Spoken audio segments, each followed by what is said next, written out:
this hits stupidly hard for 1 bar and it's tanky. Like, what's going on? Hey guys, it's Dan and welcome back to Unified Gaming. So in this one, I'm going to share with you my 1 bar PvP dragonkinght for the current patch. This does use Oaken Soul, as you can gather, and you do need to have High Isle and Greymore, just as a quick TLDR. The big thing about this build is, although it has 5 skills, it is highly effective, as you can see in the combat, and above all, it's really fun to play. It's a different way of playing the game, and it's just, as I said, it's a blast to play. I'm going to go through all the skills, the sets, everything you need to know, so do pay close attention. But if you have any questions, leave a comment down below and I'll do my best to reply. And as always, if you like what I do here, do leave a like. It tells YouTube and it tells me that you want to see more of this stuff, and make sure that you are subscribed so you don't miss out on future content. And as always, a massive thank you to everyone on Patreon who help make these videos possible. If you want to support myself, then there's details down below. So what are we doing on this build? Well, we are an Imperial for the race. Imperial gives us health and stamina, and it gives us 6% cost reduction on everything. Skills, ultimates, you name it. This is probably the best race for this build. If you're not an Imperial, because it is a DLC class, race, I would recommend going with something like Nord for the ult generation, or Dark Elf just for the hybrid stats that you will want to use. But race, it's not like the be all and end all. It helps, but it won't break the build if you don't have the right one. As for the attributes, we have 32 in Magicka, 16 in health, and 16 in stamina. The way in which you set this up, basically aim for these numbers. You need to have 31,000 health, you need to have about 25,000 Magicka and stamina. It doesn't matter how you split these up, but as long as you can get around those stats with tri-stat food, you're in a good place. Mundus wise, I use the Warrior for this, and I'll go through this later on why we use this, but this is the best Mundus for what we're trying to do. As for those consumables, I use Bewitched Sugar Skulls. This is health, Magicka and stamina, plus its health recovery. If you find that you don't need the health recovery, or you want more sustain with Magicka or stamina, you could use Tri-Food, like Artaeum Takeaway Broth, or Clockwork Citrus Fillet. They give you health and the main attribute plus some recovery. If you can't afford these, there are purple versions too, which are worth looking at, but personally I just got used to using Sugar Skulls because it is really good. You might notice that we also have Tri-Stat Potions. Tri-Stat Potions are the most versatile in my opinion. They cover all bases. If you're low on stamina, you've got resources. If you're low on Magicka, you've got resources. If you're low on health, you've got resources. It does everything you need. Plus it's the resource recovery buffs as well, so it's really good. If you don't want to use these though, or go more specialised, using something like Essence of Immovability is a really good option as well. And I pair this with double dot poisons, the idea being that this will give us more pressure, which is really helpful considering we only have 5 skills as this is an Oaken Soul build. You might also notice as well that my gold is incredibly high on this character. That's not the case. I'm actually over on the PTS, so everything is gold, so you can see its maximum stats and just the highest tooltips and stuff. So if you do want to support myself on the live server, I do have details down below. I'm nowhere near this rich. Now, skill-wise, what are we doing? Well, we have kind of the staple skills: Molten Whip, Noxious Breath, Coagulating Blood, Shattering Rocks, and Corrosive Armor. These 5 skills you keep all of the time. My RB, Protective Plate, that is a bit of a flex spot, so you can change this to a skill of your choice. I will also show you what the skills are buffed up so you can see the maximum damage. If you want to change the RB Protective Plate, you can change this to something like Venomous Claw. This gives you a really big damage over time. It's lots of extra pressure, pairs really well with Noxious Breath, and it pairs really well with double dot poisons. By having these on this, you got this really big dot here, you got this massive dot here, you also got the penetration from corrosive, the double dot poisons, so you are hitting really hard with lots of consistent pressure. I would only use Venomous Claw in Battlegrounds where there are less crowd controls. So if you're in a match where people aren't really snaring you, people aren't really locking you in place with Fossilizer or Mobilizers, then Venomous Claw is a no-brainer. If you are in a match where there are people doing lots of crowd controls and stuff, using Chains of Devastation is a really good way to close the gap, get to them quickly, and it gives you major Berserk, which gives you 10% more damage, so you will hit significantly harder with this.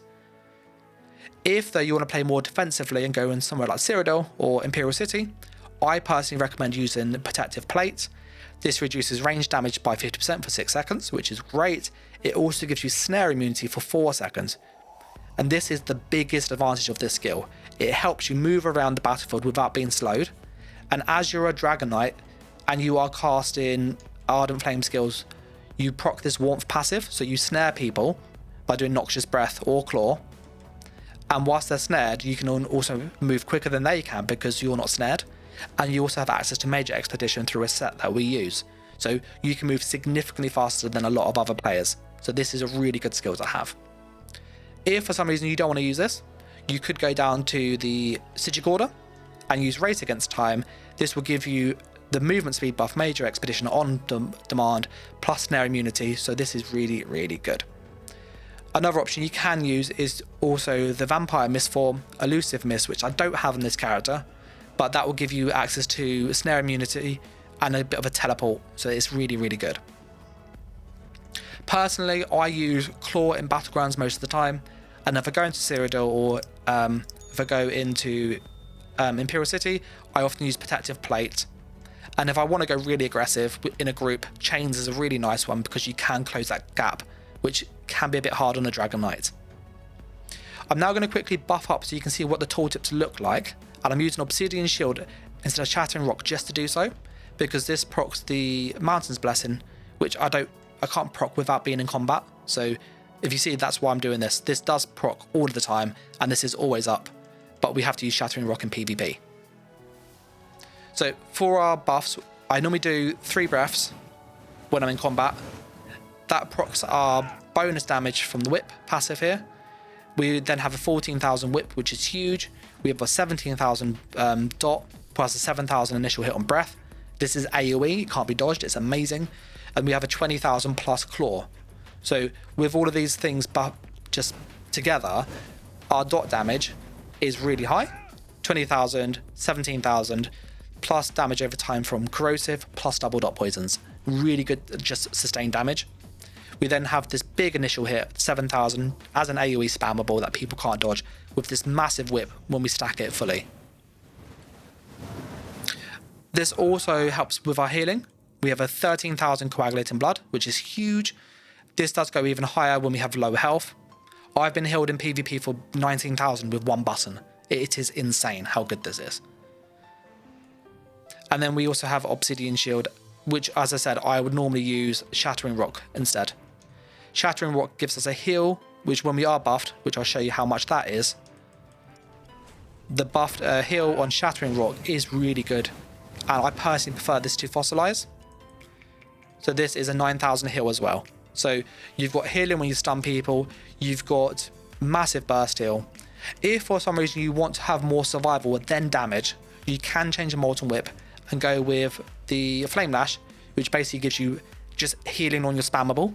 Every time you stun somebody and you spam whip, you will heal and get big heals. You will just have a lot less damage. So I personally keep Molten because it is better for damage. But that's kind of the skills and what they're doing.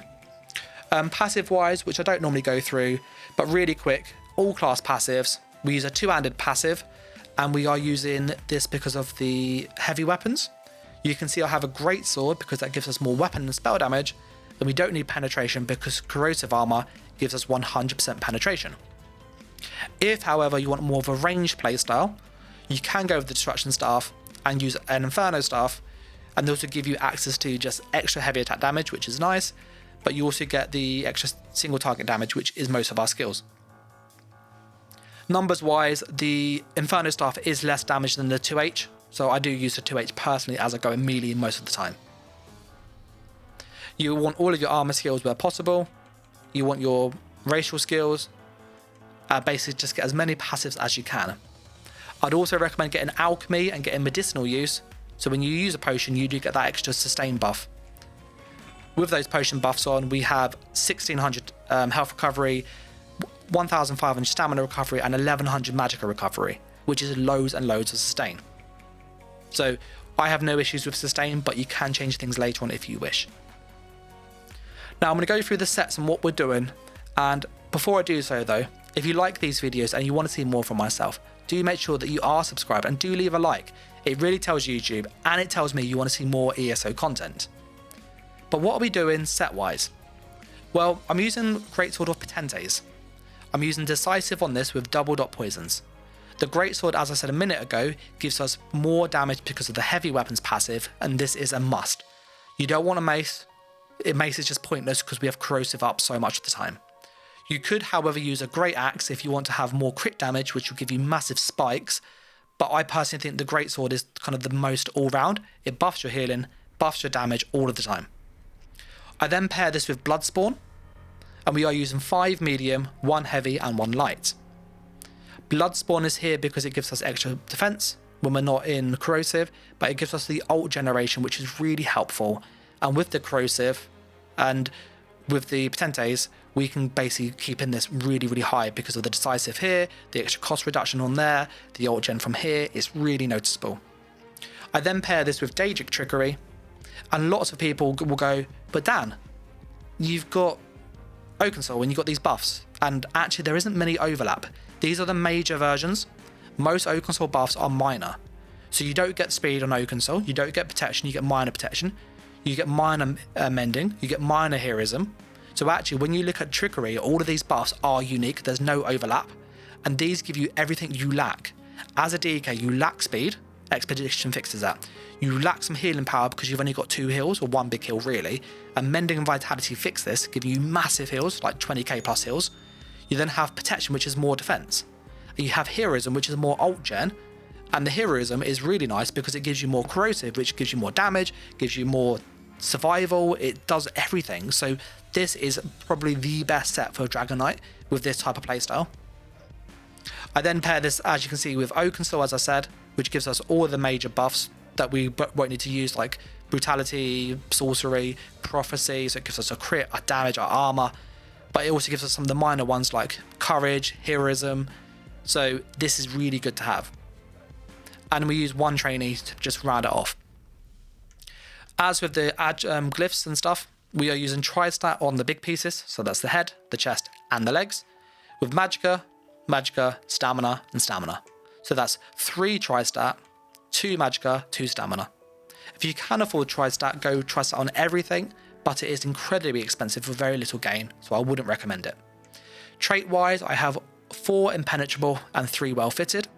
As long as you have 4 and 3, doesn't matter which way round, it will work really well. And then for the jewelry, we have Infused, Infused, and Infused. I use Tri-Stat Recovery and Tri-Stat Recovery. From doing the numbers, if you have Tri-Stat Recovery Infused, when you add the Magicka Recovery and the Magic Recovery from 2 things, that's 2 lots of the 1, 3, 4, it's 268. If you go with just a Stamina glyph, it's 270. So you drop 2 recovery, but you get the health recovery for free, which is nice, it's free healing. So I would recommend, if you're going to go with 1 Magicka and 1 Stamina recovery glyphs, just go with 2 Prismatic, it is better. And then the third option, I use a weapon damage glyph, but you can change this to recovery if you need more sustain. If you did this, this will put your base recovery around 1400 Magicka and Stamina, almost 1500, which is really high. And if you use a potion, you then go up to roughly about 1500 Magicka recovery and about 1800 Stamina recovery, which is loads of sustain. So if you need more sustain, just change this glyph here for more sustain. But that is the build on the whole. There isn't anything fancy going on. It is very focused on ult generation and ult cost reduction, to sit in corrosive for the 100% penetration, and then to have loads of damage on our whip. It works incredibly well, it's really tanky, it's got great pressure because of the dots and the poisons, and above all, it's really fun to play. You really feel like this just absolute badass, just walking around, being unkillable, nuking people, and it's just a lot of fun, as I've said, to play. You might also notice that this video is slightly different to normal. Rather than putting as much content in the background, I'm going to put it at the front, as you've probably seen, and some towards the end. So if you do like this format where I focus more on what the sets look like and stuff, then do let me know in the comments, because I will do this going forward if it's popular. And last thing before I forget is champion points. I don't use this in CP often, but if you do go into CP, I would recommend using the sort of default ones. So in Warfare, you want to go down to Stave and Death. Ironclad is a no-brainer, just gives you a bit more survival, really good. You then want to go up towards extended might, get these up here so you can move up here, and the pen's pointless, the weapon expert's pointless. You want to go all the way up to get things like deadly aim for just more single target damage, and you can use something like fighting finesse for just high crit damage as well. Some people do like to use the Master at Arms too, so these work quite well with the Master at Arms. They stack nicely together. For the red ones, I always go with celerity. Speed is key. You could then go across to Survivor's Spite and go with Pain's Refuge. This gives you just more defense basically when you have debuffs on you, which is nice. I would recommend, because there's lots of Sulks this patch, go with Shield Master and then move up to Bastion and slot Bastion, because it gives you bonus damage against shields and sorceress, which is really good, and it really just helps strip away those shields really fast.